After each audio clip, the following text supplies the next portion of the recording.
nabadda la ilaaliyo inaynu nabadda meel uga soo wada jeesano ninkii nabaddeena duminaya aanan u joojin aanu nahna jooji qas iyo rabshad waddankana ma baahna halka yaabaa inay istiraahada tolo israafkii miyaanu keenin xaasigani waxaanu aaminsanahay ictiraafka laftiisa in la keeni karo farsamooyin badan loo mari karo waan ogahay 3 sano inuu kaliya taaganahay waxaan wadnaa wada hadal maxamed leenahay waxaanu aaminsanahay dariiqa wada hadalka inuu dariiqa sax yahay waxaanu doonaynaa inaad taageertaan oo aan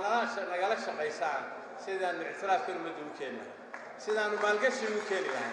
sidaanu horumar u keenahay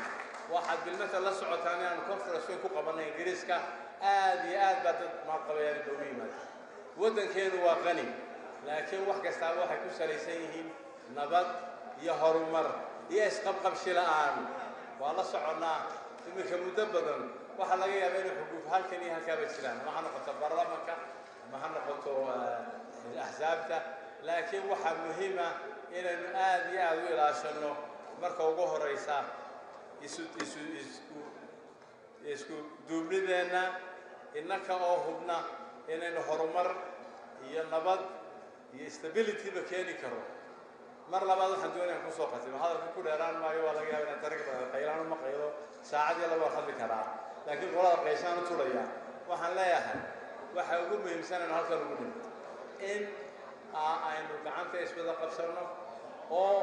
aynu maanta dawladda Soomaaliland ee dhisan adkaysano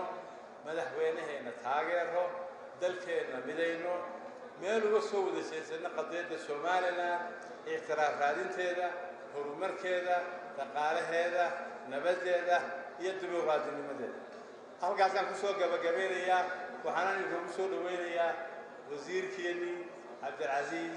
Samaale ku soo dhaweeyay